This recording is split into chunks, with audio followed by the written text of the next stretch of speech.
colorblindness is not gonna fix racism. It's a good idea in theory, but ignoring race is not gonna solve racism. Race isn't the problem. Treating people differently based on race is the problem. It's okay to see my race. I mean, it's kind of hard to ignore how someone looks. There's nothing wrong with seeing our differences. Our differences make us kind of cool. Alright, let me carefully explain to you just how fucking wrong you are.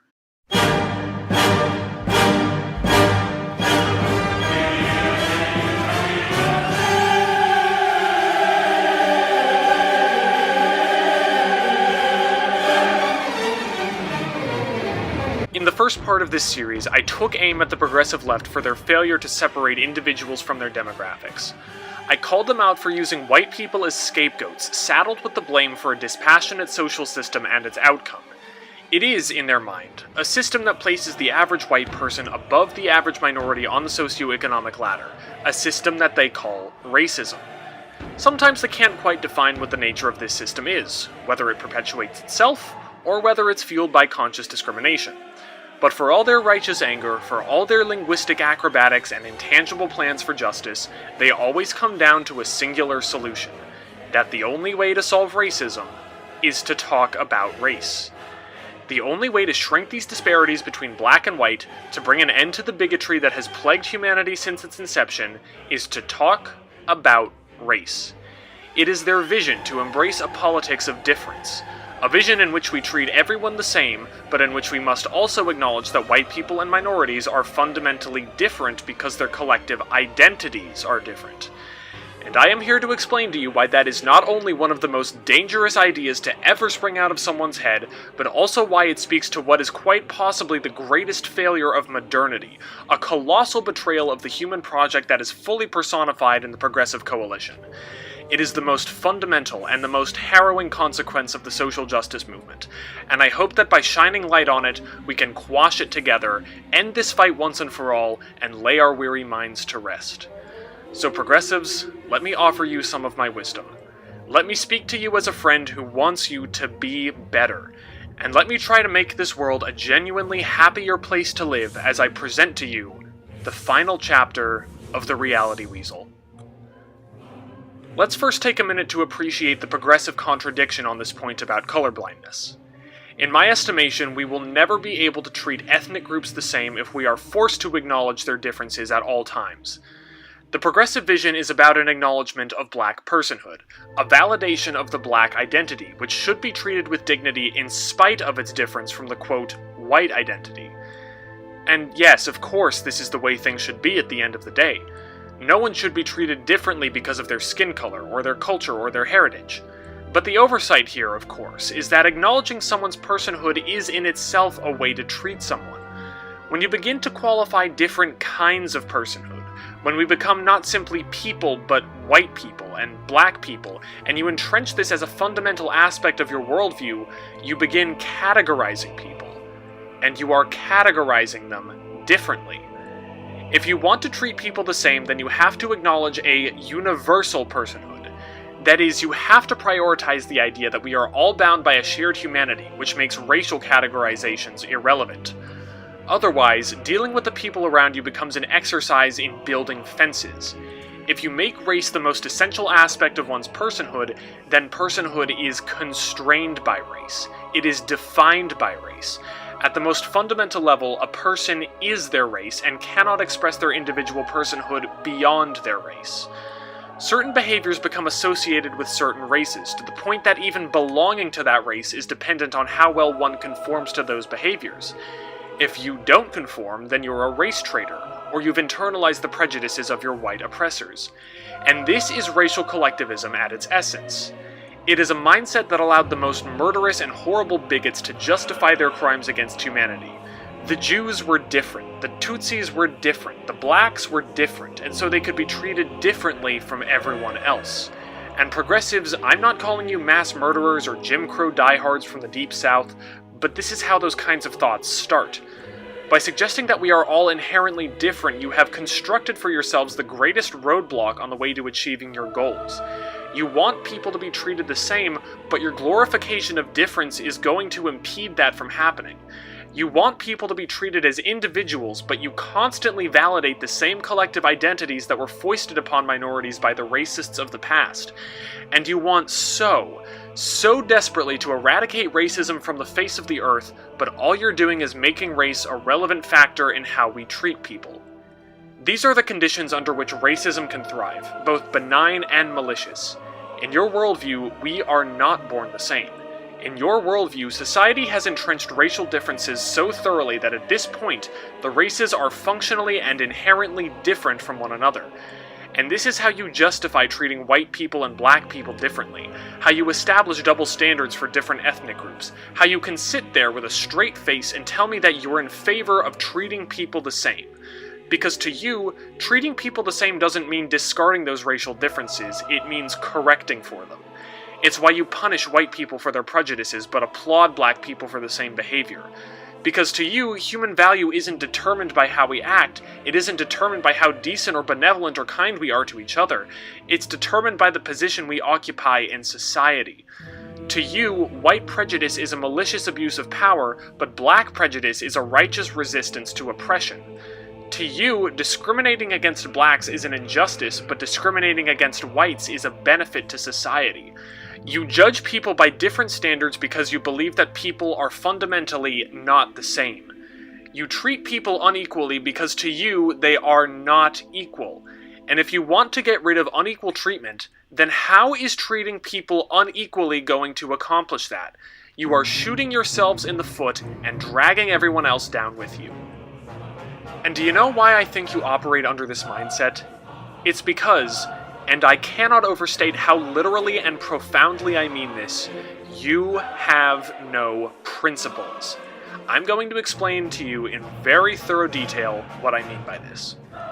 In one sense, I mean that you have no values that you can apply equally to everyone. These don't have to be politically fraught ideas like justice or freedom or rights. They can be basic values that you aspire to. Treat people decently, promote human flourishing. These are principles that many people try to embody, likely including you. But you don't apply these values equally. For you, someone deserves to be treated decently only if they come from an oppressed group. Straight white men don't need to be treated decently, or at least not as decently as the oppressed, because straight white men have all the power and don't need the extra benefit of human kindness. Your principles are entirely conditional. They can change on a dime depending on who you're interacting with. They flip-flop, and we don't consider flip-floppers to be principled people. And I think your principles are conditional because of a much deeper sense of what it means to have no principles. When I say you have no principles, I mean that you have no conception of anything that transcends our physical, observable reality. Perhaps it's a symptom of modernity. Perhaps it's simply the reality of living in a post-Newton, post-Marx, post-Dawkins world in which everything must have a material basis or else it's not worthy of discussion. But bear with me here. A principle, by definition, is not tangible. We cannot measure the height of a principle, nor its weight, nor its volume, because it is not a physical thing. And the principle that you so often pay lip service to, the idea that we all have the same human worth and should all be treated the same is, well, an idea.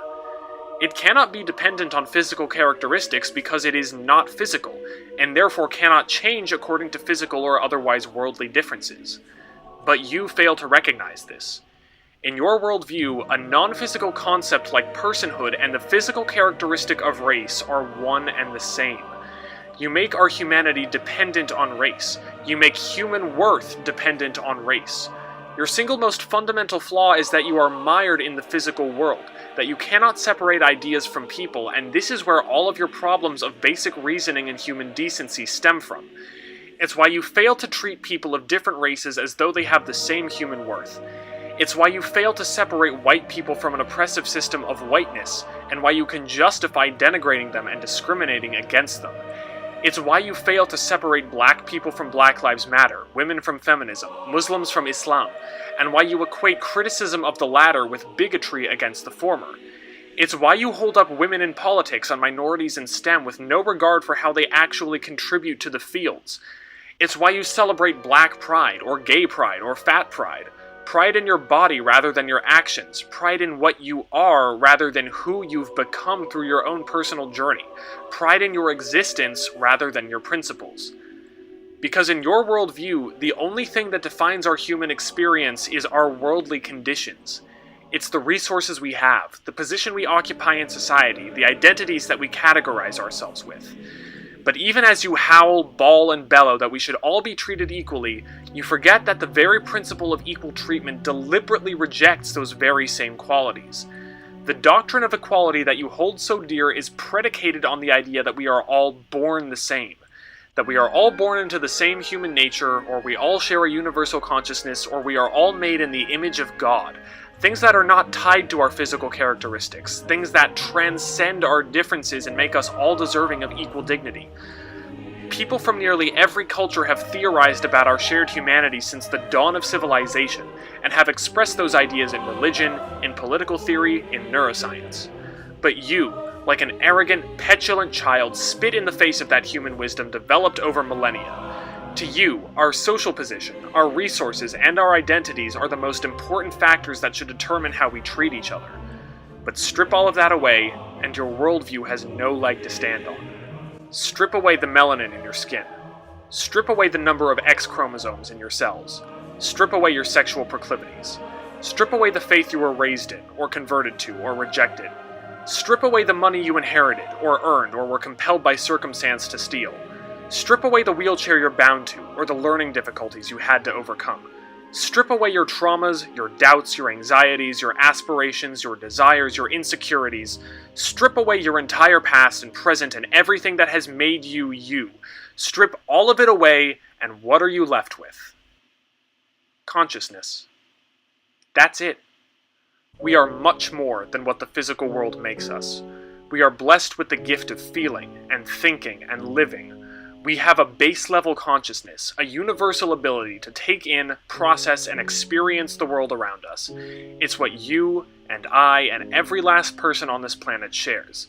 It's what makes us alive, and you can't strip that away. Strip that away from us, and we cease to live. We cease to be human. It's the one truth we can't escape. Our universal humanity exists regardless of how much we are separated by our physical reality. You cut us, we bleed the same. You oppress us, we weep the same. You kill us, we die the same. Joy, sorrow, pleasure, pain, we all feel it no matter how much quote-unquote privilege we possess. We all need to be able to flourish. We all need to be able to make our way in this world. And no matter who you do it to, bigotry, discrimination, and denigration are despicable in every situation because they hinder that flourishing. They violate our humanity. And you could be the smartest, most well-read person in the world who could run circles around me citing every last historical and sociological minutia of the black experience in America, who could have spent a lifetime and built an entire livelihood from theorizing about the intersecting axes of privilege and oppression, about white supremacist value-laden epistemologies and artistic canons, about any number of esoteric topics that clearly demonstrate your pedigree as an educated and sophisticated and probably well-meaning person. But if you can't sit down across the table from a white person and have a cordial discussion without feeling disgusted by how privileged, oppressive, or ignorant they must be, then I think you really need to take a good look inside yourself and think about where those feelings really stem from and how they're leading you to act. And you don't have to listen to me. You don't have to take my word as gospel. But I hope that my words can at least start a little bit of self-reflection and bring part of this conversation back to some semblance of sanity. I think it's time to stop acting like white people are out to get minorities whether they know it or not. It's time to stop reading nefarious motives into anything and everything that white people do. And it's time to set aside the vitriol and start treating everyone with kindness. That's all I want to see in the world. And for me, that's all it comes down to in the end. When I started this channel 2 years ago, the social justice movement terrified me for all kinds of reasons. It echoed a historical nightmare. It stood opposed to the precepts of a liberal society. It resembled a cultish, organized religion. It was philosophically insulting and repugnant. But what spurred me to start the channel in the first place, what compelled me to take up arms against this ideological tide, was that I saw how progressivism was changing the way people interacted. It was making people guilty over their own existence, making minorities resentful toward their white peers, making everyone more and more eager to demean white people across the board. The fight for racial justice in America is a long one, and it still has a long way to go. But this is not how you fight for it. This is how you fight for racial division. If your movement fully takes hold, it threatens to set race relations back a generation. It threatens to dissolve the most basic adhesive holding a cooperative society together: goodwill amongst men. Never mind what it can do to academia, or the corporate world, or the future of civilization. I'm more concerned with what it's doing to how we treat each other. It threatens to create a world in which division and prejudice are acceptable forms of behavior once again, in which neighbor is at constant war with neighbor, in which friendships between black and white die, in which we pounce on each other for stepping even one toe out of our racial lines, in which human dignity goes up in flames and we tear each other apart like animals. And I rarely make appeals to emotion, but when relationships are in jeopardy because of this cancerous ideology, I think it's warranted. My little cousins are Puerto Rican. My two best friends from high school are black. My girlfriend, whom I love to the end of the earth, is Chinese. Am I going to live in a world where the people I love the most are going to resent me just because of my skin color? Are they going to see me as some kind of villain because of my white privilege? Are they going to ignore my concerns, denigrate my opinions, and despise my very existence because they think that ideological blinders are inherent to the conditions of my birth? The most important parts of our lives are being put at risk by this politics of difference. Please, let's eviscerate it now, before we do the same to each other.